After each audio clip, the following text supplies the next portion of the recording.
Good day, everyone. I am Daryl Cabacang of BSBA-MM 21P, and I am here to continue the discussion of Lesson 9, which is the deciding pay structure or pay structure decision. So, first, I will talk about the deciding on what to pay, and I will tackle deciding pay levels, the organization decision pay, and also the efficiency wage theory. So, first, what to pay. Deciding pay levels is discretionary or mandatory, and it is a broad range based on its market. And the organization must have an important strategic decision whether they're going to pay above or below the market average. With this, it comes from two sides, the advantage, disadvantage, or the pros and cons of paying above the market. I'll discuss to you that later, but before that, I will tell you what is efficiency wage theory. It is the increasing wages which can lead to increased labor productivity because workers feel more motivated to work with higher pay. And yes, of course, when your company or when the owner of the company is paying with a high salary, of course, you will be motivated and you will push through to work hard since they're paying you with high amount.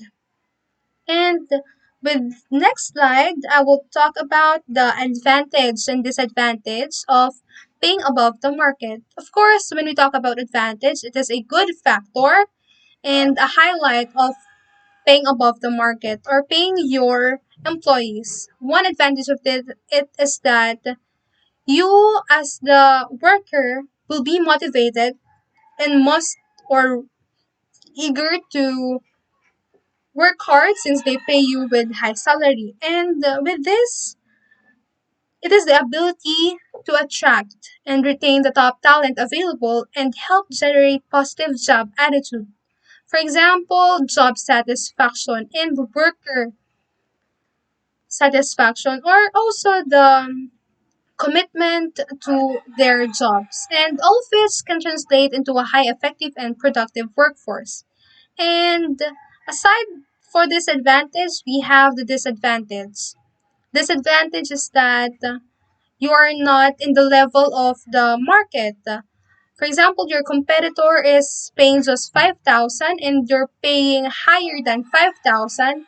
It is your disadvantage since it is an added cost to you. When paying employees significantly over market, they could never go anywhere else and make the same salary because the overpaid employees are working in jobs that could be available to junior employees who would work for less and once what speed could produce. Of course, we have the advantage and disadvantage when you talk about the salary or paying above the market since money is everything. Anyways, moving forward, let's talk about the market-based surveys. So, market-based surveys, we'll talk about the benchmarking and what are these three issues determined before using pay surveys. Benchmarking is a procedure in which an organization compares its own practices against those of the competition. It is somehow typically accomplished through the use of one or more surveys which provides information on going rate of pay among competing organizations. And benchmarking is somehow positive and good, but it depends on the worker or the owner of the job or the company, I mean. Next is what is the use of pay surveys, which requires answer to several important questions, or what are these three issues that we need to answer. So the three questions would be first is which employers should be included in the survey. Ideally, they would be the key labor market and product market competitors since you'll be noticing that these employees should be included in the survey. And second question is which jobs are included? We're talking about these jobs. And One sample of job is ordinarily used, care must be taken, and also this job should be a representative in terms of good levels, functions, and ongoing rates of pay among competing organizations, and the job content must be sufficiently the same or similar. Next, the third one is the if multiple surveys are used, how are all the rates of pay weighted and combined? Organizations often have to weight and combine pay rates because different surveys are often tailored toward particular employee groups, such as the labor market or product markets, and the organization must decide how much relative weight to give to its labor market and product market competition in setting their own pay. And market pay surveys is a salary survey or tools that are used to determine the median or average compensation paid to employees in one or two or more jobs.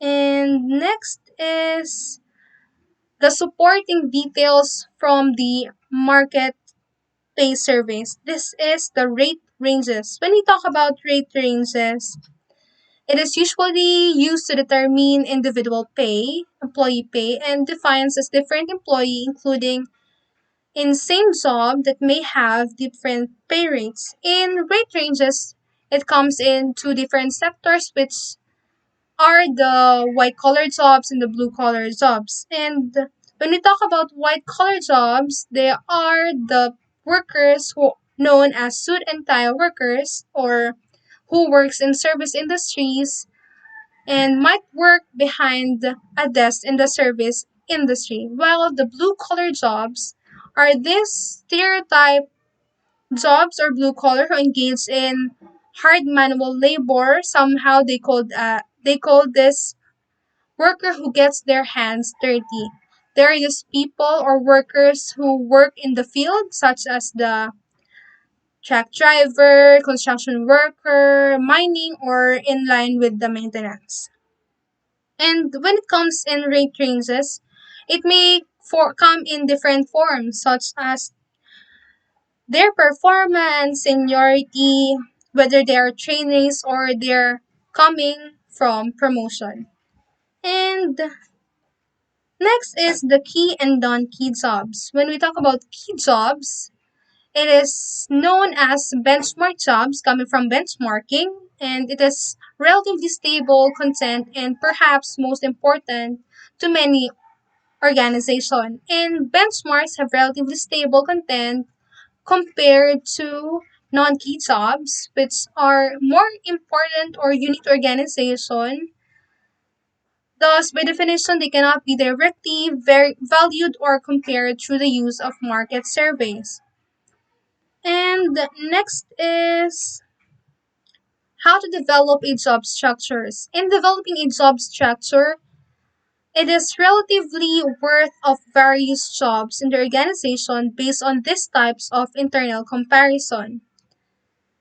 And developing job structures, although internal comparisons of the sort we have been discussing are important to many employees, it is also a evaluation for their job's performance, and it is a based on the types of internal comparisons. And lastly, we're going to talk about the job evaluation. Of course, in a company, you should evaluate the job of your worker or your employee. Job evaluation is a systematic and orderly process. It determines the value of job in relation to the other job. And it is an administrative procedure that measures a job's work to other organization. It is mainly composed of compensable factors and weighing scheme based on the importance of its compensable factors in the organization. But what is compensable factors? These are the characteristics of jobs that an organization values and chooses to pay for. Somehow they call this when you are in a area of seniority, since you are working them for long years, so many years, it is a good factor since in evaluating a job, once you are seniority, you're going to added pay since pay rate ranges is also defined with your performance or long term in that company. But in deciding on what pay job evaluation, one factor or objective of this is that you as a worker and as an owner of the company should determine the correct rate of pay. So it is important to determine the right amount of pay that is given to you and that will be given to you and to the other workers. And for the pointing system, it will be discussed by the next reporter. So that's all. Thank you.